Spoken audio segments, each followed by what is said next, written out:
What if I told you that the key to unlocking your best life, your healthiest body, and your most fulfilling relationships is something that you've probably been avoiding most of your life? What if the very thing that you've been running from is actually the gateway to achieving everything that you've ever wanted? So I'm talking about discomfort. Yeah, I know. No one likes to be uncomfortable. It's the feeling you get when you're trying something new, when you're standing up for yourself, or when you're resisting going for that second cookie. The discomfort that you feel, honestly, isn't your enemy. It's actually what's going to get you to your goal. In today's episode, I'm going to reveal why embracing discomfort could be the game changer that you've been searching for. You'll discover why your attempts to get healthy, lose weight, or change your habits might be falling flat. And quite honestly, it's not because you're lazy or you lack willpower. I will share real life examples, my own stories, and stories of women just like you who've used this counterintuitive approach to transform their lives. And I'll give you practical strategies to start using discomfort to your advantage starting today. If you're tired of feeling stuck, if you're ready to break free from old patterns and step into the vibrant, healthy life that you deserve, then you really can't afford to miss this episode. Stay tuned because we're about to flip everything that you thought you knew about comfort and success on its head. Welcome to Total Health in Midlife, the podcast for women embracing the pivotal transformation from the daily grind to the dawn of a new chapter. I'm Elizabeth, your host and fellow traveler on this journey. As a life and health coach, I am intimately familiar with the changes and challenges we face during this stage. Shifting careers, changing relationships, our new bodies, and redefined goals and needs as we start to look to the future and ask, what do I want? In this podcast, we'll explore physical, mental, and emotional wellness, offering insights and strategies to achieve optimal health through these transformative years. Yes, it's totally possible. Join me in this amazing journey of body, mind, and spirit, where we're not just improving our health, but transforming our entire lives. Hey everyone, welcome to the Total Health in Midlife podcast. I am your host, Elizabeth Sherman, and today I am talking about a topic that might make you feel a little bit uncomfortable. But don't worry, that's exactly the point. Now, as Americans, we are experts at avoiding discomfort. We live in a climate-controlled environment, from our homes to our cars to our offices. We shy away from confrontation and disagreement, and we're always aiming to keep things nice and pleasant. But in our quest for constant comfort, we often find ourselves trapped in situations that, quite honestly, we don't want to be in. So think about it. Like, how many times have you given in to your kid because you wanted them to stop bothering you? Or stayed at a party way too late because you just didn't want to be rude or bear the discomfort of telling the host that you are leaving? By constantly avoiding discomfort, we're actually shrinking our world and limiting our experiences. But here's the thing. On the other side of comfort is often the very pleasure and growth that we're seeking. I remember when I first started my health journey, the thought of exercising regularly was so incredibly uncomfortable. But by pushing through that initial discomfort, I discovered a strength and a capability that, quite honestly, I never knew that I had. So today we're going to explore why embracing discomfort might just be the key to living a fuller, more satisfying life. And so when we talk about discomfort, it's important to recognize that it comes in various forms. Of course, there's physical discomfort, like the ache in your muscles after a workout, or the gnawing feeling of cravings when you're trying to eat healthier. But then there's also emotional discomfort, and that's like the shame of feeling out of shape when you start working out again. And we can't let go of mental discomfort, like the frustration of learning a new skill or the challenge of changing long-held beliefs. Now, as humans, we're naturally wired to avoid discomfort. And this isn't a flaw. It's actually an evolutionary feature designed to keep us safe and conserve energy. So psychologists refer to this as the motivational triad. We are programmed as humans to seek pleasure, to avoid pain, and to do it as efficiently as possible. So this motivation served our ancestors really well when survival was the primary goal. But in our modern world, it can sometimes hold us back from growth and what it is that we want in life. So here's where things get interesting and a bit paradoxical. While we're designed to avoid discomfort, we're also wired for connection and belonging. We have a deep-seated need to be seen, to be loved, and to be accepted. And in our culture, much of this plays out around food. So we connect, we celebrate, and we bond over meals. This creates a challenging situation when we're trying to make healthier choices. Let's say that you're at a party and you're committed to eating on your new plan. The spread at this party is full of foods that you've already decided before walking into the party to avoid. And the things that are on your plan are nowhere to be seen. At this moment, you are faced with a choice. You can either stick to your plan, not eat, and risk feeling disconnected, or you can join in on the fun and feel that sense of belonging, like you're doing the same thing that everyone else is. The discomfort of saying no to foods that you desire or explaining your choices can feel overwhelming. Notice that it's not just about the food, it's about feeling part of the group. And this is the paradox of seeking comfort. In trying to avoid the immediate discomfort of saying no or being different, we often create longer-term discomfort for ourselves.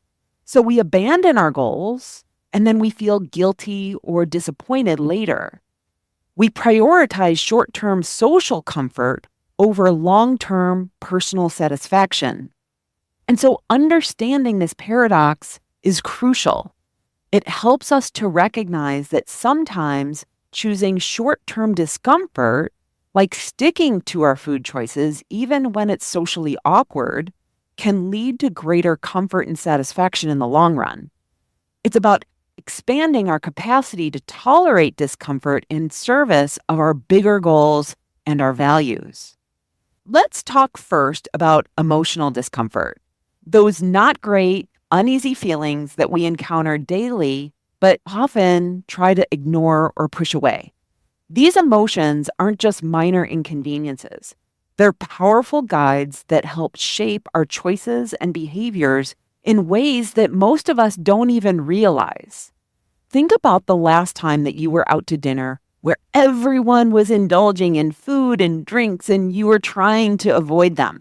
Did you feel that little twinge of discomfort? That's emotional discomfort at work.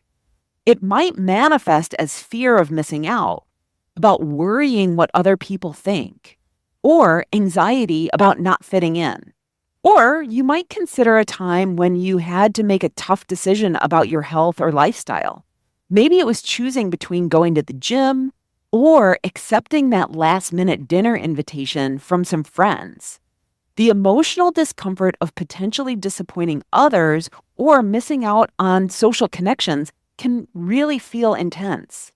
These moments of emotional discomfort often lead us to make choices that don't align with our long-term goals. We say yes when we want to say no. We indulge in that extra glass of wine or piece of cake to ease the social awkwardness. We skip the workout because the couch feels so much more inviting after a long, stressful day. Now, here's the kicker. Many of us have developed habits to alleviate this emotional discomfort, often without even realizing it. We turn to what I call numbing and self-soothing behaviors. And so these self-soothing behaviors might include overeating, especially comfort foods, binge-watching Netflix or other streaming services, endless scrolling on social media, avoiding exercise or physical activity, or overdrinking alcohol. These behaviors provide a quick fix and temporary escape from the discomfort. They give us a brief hit of pleasure or distraction. But here's the problem. While they might make us feel better in the moment or distract us, they often leave us feeling worse in the long run. We wake up the next day feeling guilty, feeling sluggish, or feeling disappointed in ourselves. Understanding this cycle is crucial. When we recognize that our choices are often driven by a desire to escape emotional discomfort, we can start to make more conscious decisions. We can learn to sit with the discomfort, to observe it without immediately having to react to it. This awareness is the first step towards making choices that truly serve our long-term health and goals, rather than just providing momentary relief. When we consistently avoid discomfort, we're often making a trade-off that we're not fully aware of. We're choosing long-term relief at the expense of long-term growth, fulfillment, and life experiences. It's like we're constantly making withdrawals from our future selves to pay for momentary ease. So let me illustrate this with some real-life examples. Imagine that you've been invited to a beach day with your family. Now, the thought of wearing a bathing suit kind of makes you cringe. So either you make up an excuse and stay home, or you dress in your street clothes with no intention of going anywhere near the beach or the water. In the short term, you've avoided the discomfort of feeling self-conscious. But what's the cost? The joy of playing in the waves with your family, the sharing of an amazing day and being present, and the memories that could be made if you were there, like fully there. You've traded a day of potential happiness for the avoidance of temporary discomfort. Or consider a scenario where your girlfriends are planning a trip to Costa Rica, complete with a zipline tour through the rainforests. Now, the idea of that terrifies you. What if you fall? What if you look foolish? So, you opt out. You've avoided the fear and anxiety, sure, but you've also missed out on an exhilarating experience, the chance to overcome a fear, and the opportunity to create lasting bonds with your girlfriends. In my podcast episode, The Best Supporting Actress of Your Life, it's episode number 127, I talk about how we can become so focused on avoiding discomfort that we shrink ourselves, becoming mere supporting characters in our own lives. We stop taking up space. We stop allowing ourselves to be seen. And in doing so, we stop living a full life. This avoidance doesn't just limit our experiences, it stunts our personal growth. And every time we choose comfort over challenge, we are passing up an opportunity to learn, to expand our capabilities, to become more resilient. We're telling ourselves that we can't handle discomfort, reinforcing the narrative of limitation rather than possibility. Moreover, this pattern of avoidance can snowball. The more we avoid, the more things become uncomfortable. And then suddenly, activities that once seemed manageable now feel overwhelming.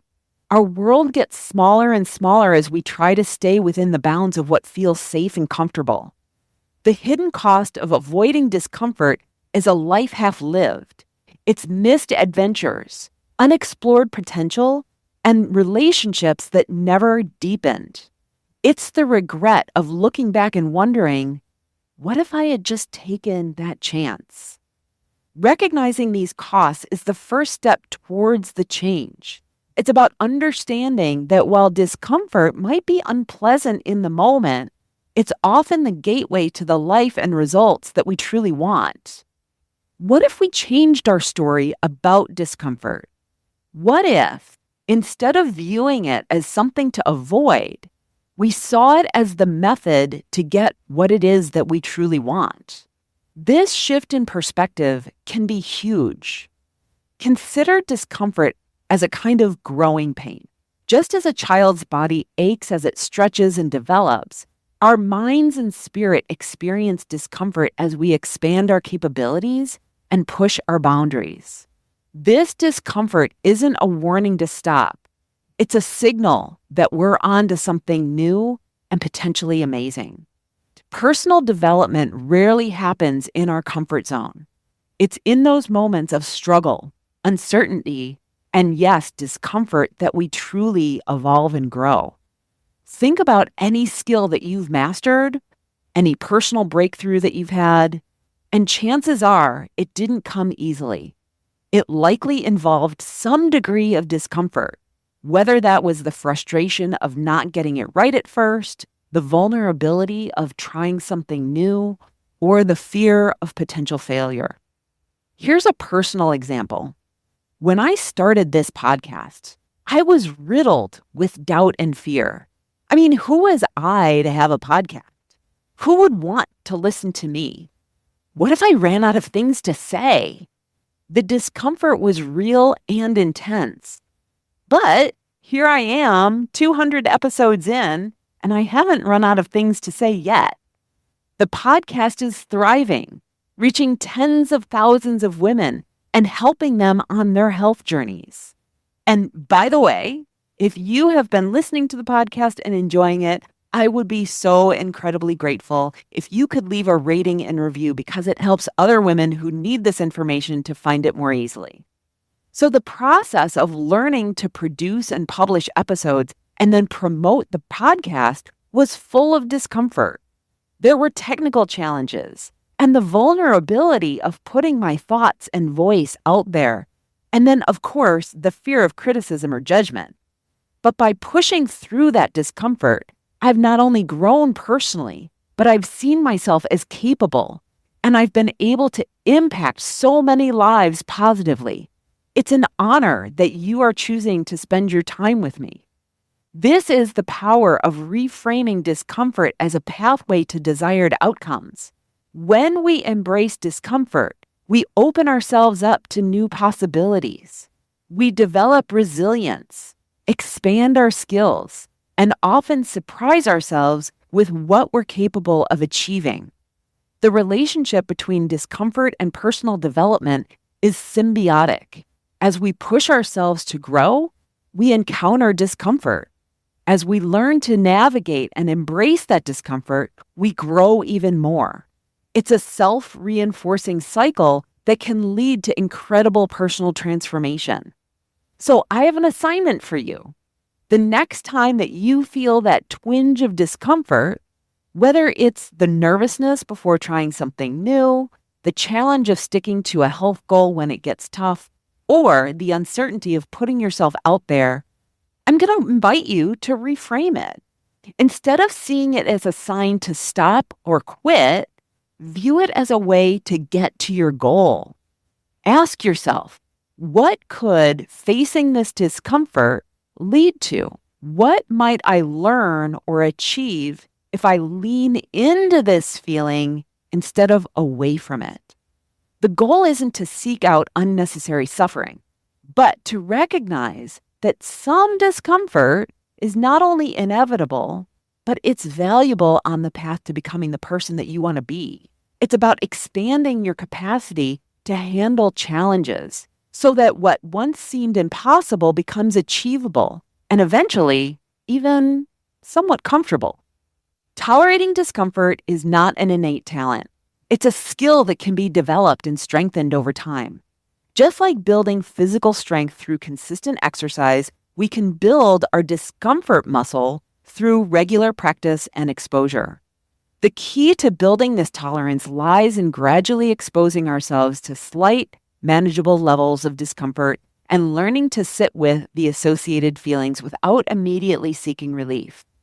This process, often called exposure therapy in psychology, helps us to rewire our brain's response to discomfort, making it less overwhelming over time, and eventually somewhat immune to it. Let me share a few techniques for increasing your discomfort tolerance. So first, start small. Again, choose minor discomforts to practice with initially. This could be waiting an extra 5 minutes before checking your phone or taking a slightly cooler shower. Number 2 is mindful awareness. When facing discomfort, practice observing your feelings without judgment.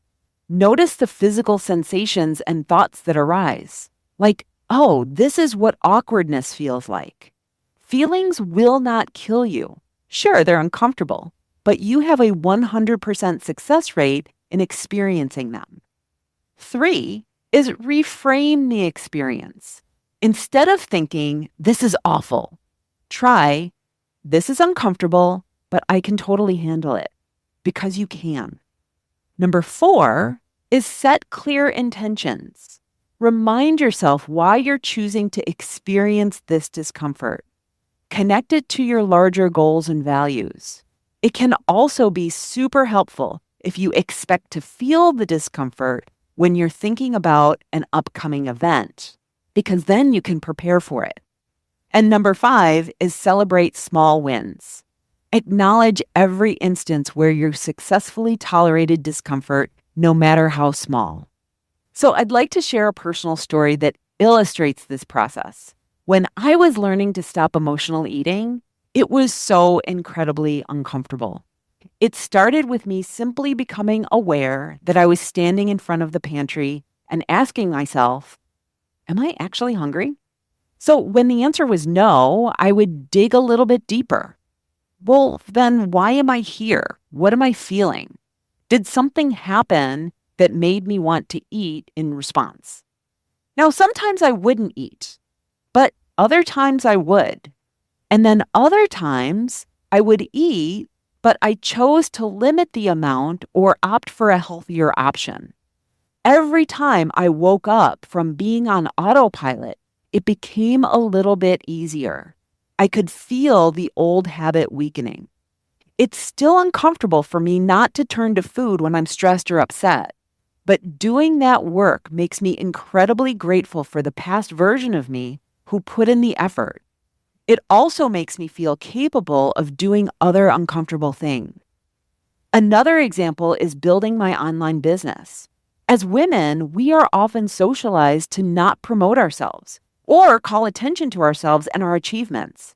So putting myself out there, promoting my services, and being visible online was initially very uncomfortable. And quite honestly, it still is sometimes. But I realized that if I didn't let women know that I can help them, they will never know. You may remain stuck, feeling alone and unsure where to turn, not knowing that there's actually a solution. Over the years, through consistent practice of writing emails, taking selfies in public, and recording videos, I've become less triggered by my self-promotion. It's still not always comfortable, but it is manageable, and the discomfort no longer holds me back. It's just part of the process. The goal isn't to eliminate discomfort entirely, because that's not possible, nor is it desirable. There will always be something. But instead, it's about expanding your capacity to handle the discomfort so that you can pursue your goals and live a fuller life, regardless of temporary unease. Every time you choose to tolerate discomfort for greater purpose, you're building that muscle and making future challenges easier to face. So working with me can play a crucial role in helping to manage your discomfort, especially when it comes to your health and making lasting lifestyle changes.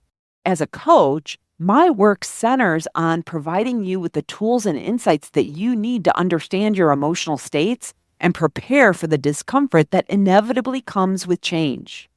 I hold your hand through this process. One of the most profound aspects of my coaching work involves helping clients plan for change and understand why they sometimes don't follow through on their plans. We often underestimate the power of discomfort in derailing our best intentions. So, for instance, a client might say, when I go to the restaurant with my girlfriends, I'm just not going to drink. It sounds simple enough in theory, but when they're there, surrounded by friends who are drinking, the desire to connect and feel part of the group can feel really super uncomfortable and overwhelming. The discomfort of feeling left out or different can lead them to abandon their plan, leaving them confused and disappointed in themselves afterwards. And so this is where coaching becomes super invaluable. If left on her own, my client would just assume that she's weak, that she's just not cut out for this. But I help my clients anticipate and prepare for these moments of discomfort. And so, like, a key question that I might ask is, what do you think you'll feel when everyone else is drinking around you and you're not? This simple question opens up a world of insight. Most people don't consider the emotional state that they'll be in when facing these situations. They expect it to be easy, forgetting about the discomfort that comes with breaking established patterns. By exploring these potential feelings in advance, we can develop strategies to cope with the discomfort ahead of time. We can also set more realistic expectations, understanding that it's normal and okay to feel uncomfortable in these situations. Moreover, coaching with me helps clients to become more compassionate with themselves when they do slip up. Because, of course, we will when we're trying to do something that we've never done before. So instead of beating themselves up for being weak or lazy, they can understand their behavior through the lens of the motivational triad, our innate drive to seek pleasure, avoid pain, and do it as efficiently as possible. This perspective helps explain why we sometimes act against our own best interests, choosing short-term comfort over long-term goals. Through coaching, you can learn to anticipate discomfort, prepare for it, and navigate through it. You can develop a deeper understanding of your emotional triggers and patterns, which then allows you to make more conscious choices.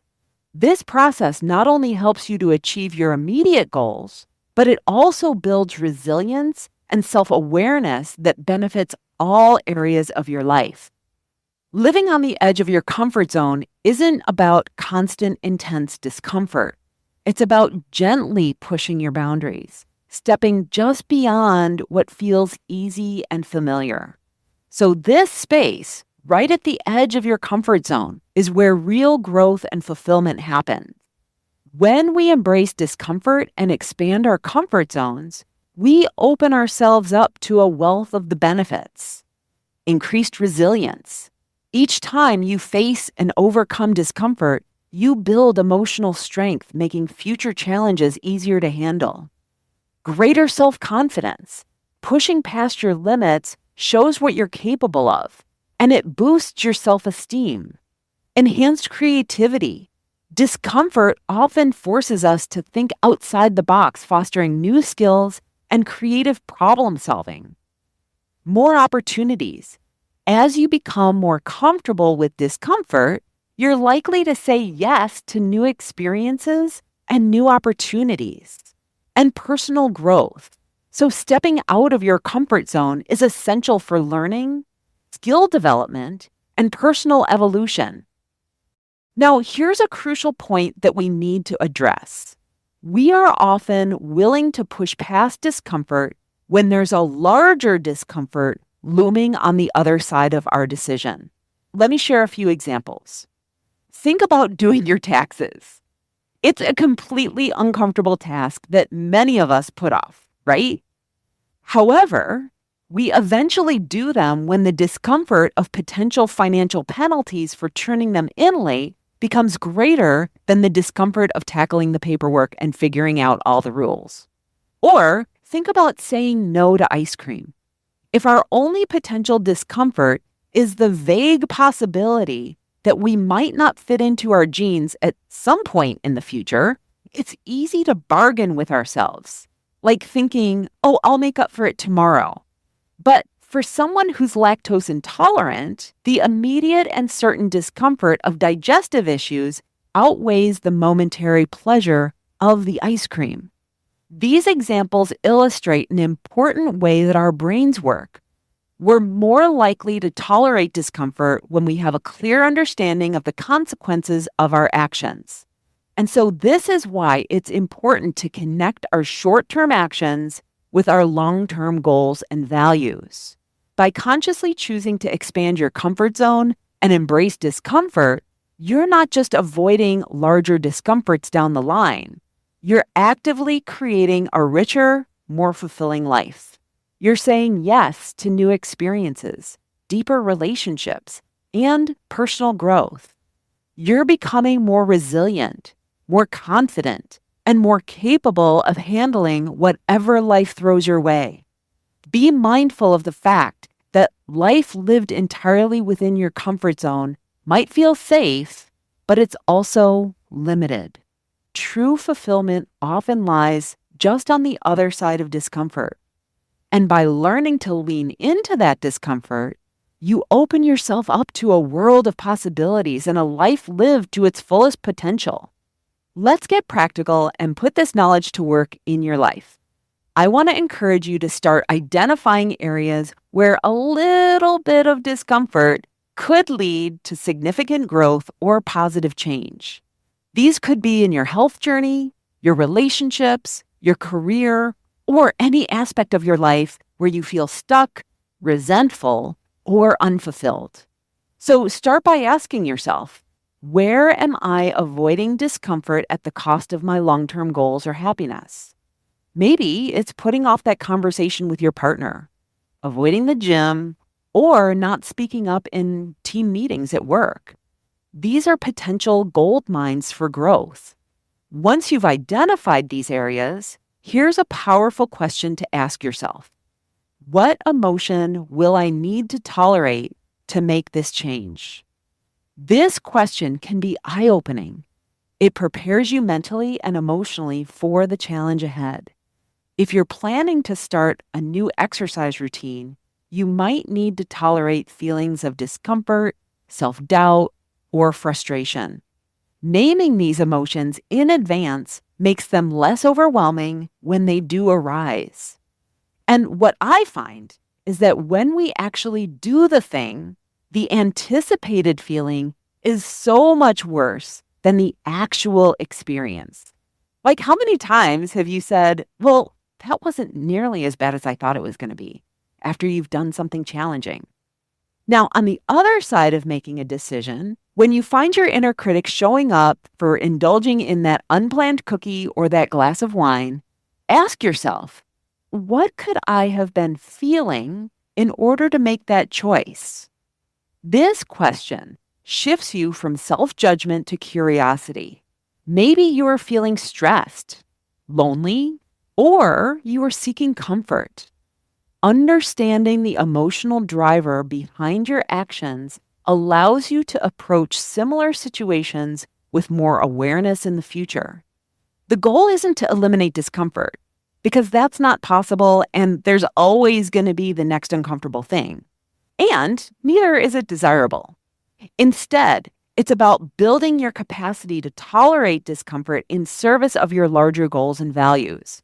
And by doing so, you're not just changing your habits, you're expanding your ability to live a richer, more fulfilling life.